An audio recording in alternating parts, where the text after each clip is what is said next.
Όλοι γνωρίζουμε την ευχαρίστηση που νιώθουμε μετά από έναν ήρεμο βαθύ ύπνο. Το σώμα αναπαύεται και αποκτά ενέργεια. Γνωρίζουμε όμως και τα προβλήματα που δημιουργούνται εάν κάποιος ροχαλίζει και δεν απολαμβάνει αυτό το αγαθό του ήρεμου ύπνου και δημιουργεί πρόβλημα στο σύντροφό του. Η εταιρεία μας, Prime Time TV Shopping, σας προσφέρει μία λύση. Ένα προϊόν που το ονομάσαμε ήρεμο ύπνο, για να μπορείτε να χαρείτε τον ύπνο σας. Το προϊόν δεν είναι θαυματουργό αντικείμενο. Προσφέρει επιστημονική βοήθεια στο αναπνευστικό. Έχει εγκριθεί από το SFDA. Είναι κατασκευασμένο από υψηλή τεχνολογία ιατρικών υλικών σιλικόνης. Στα άκρα έχει δύο μαγνήτες που έχουν τοποθετηθεί σε αντίστροφη έλξη. Επίσης, μειώνει τη θερμοκρασία του βλενογόνου ιστού στη ειρηνική κοιλότητα, έτσι ώστε να καταστεί η ειρηνική κοιλότητα ανοιχτή και καθαρή, που επιτρέπει στους αραγωγούς μια φυσική αναπνοή. Αμέσως σταματάει ο ρόχος μετά τη χρήση από 1 έως 10 ημέρες. Η ειρηνική κοιλότητα και το άνοιγμα καθαρίζει και η αναπνοή είναι ομαλή, χωρίς να αισθάνεται ασφυξία ή ήχους ροχαλιτών. Μετά τη χρήση από 10 έως 30 μέρες θα επιτρέπει στους χρήστες πιο ελεύθερη αναπνοή και δεν θα αισθάνονται το στόμα ξεραμένο και τη γλώσσα στεγνή. Μετά τη χρήση από 1 έως 3 μήνες, η κακή συνήθεια των χρηστών να αναπνέουν από το στόμα και ο ήχος του ροχαλιτού θα εξαφανιστούν.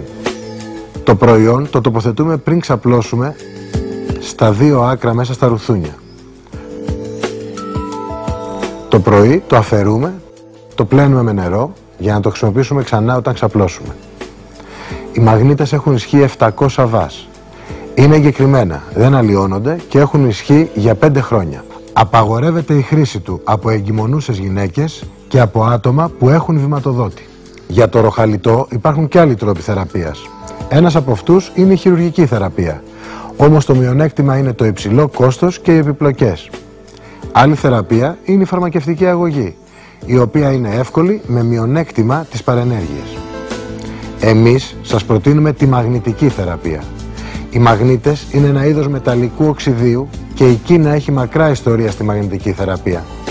Έχει καταγραφεί στα αρχεία από τη δυναστεία του Χαν ότι ένα είδος φυσικού ορυκτού που ονομάζεται μαγνήτης έχει θεραπευτικές ιδιότητες και μπορεί να θεραπεύσει ασθένειες. Υπάρχουν γνωστά βιβλία ιατρικής που αναφέρουν συνταγές της μαγνητικής θεραπείας. Μαζί με το προϊόν του μαγνήτη σας προσφέρουμε ένα ειδικό μαξιλάρι, το οποίο, όπως έχουμε διαπιστώσει, βοηθάει και έχουμε καλύτερα αποτελέσματα στον ύπνο. Έχει ειδικό σχήμα που όταν ξαπλώνουμε στο μαξιλάρι το κεφάλι μας παίρνει μια κλίση προς τα πίσω και επιτρέπει την καλύτερη εισπνοή και εκπνοή. Έχει χρησιμοποιηθεί ένα υλικό TexPack. Για τον πυρήνα του μαξιλαριού χρησιμοποιήθηκε ένας ειδικός αφρός με τη σωστή πυκνότητα του οποίου επιτύχαμε μια καλύτερη υποστήριξη στις αρθρώσεις. Πιστεύω ότι ενημερωθήκατε. Σας δίνεται η δυνατότητα να απαλλαχτείτε από αυτή τη δυσάρεστη εμπειρία του ροχαλιτού. Εσείς αποφασίζετε τι θα κάνετε. Εγώ σας προτείνω το συνδυασμό του μαγνήτη και του μαξιλαριού. Είναι ό,τι καλύτερο. Προστατέψτε την υγεία σας. Σεβαστείτε το σύντροφό σας. Περάστε όμορφες νύχτες. Αλλάξτε σήμερα τη ζωή σας. Τηλεφωνήστε μας στα τηλέφωνα που βλέπετε στην οθόνη και θα σας δώσουμε όποια πληροφορία θέλετε.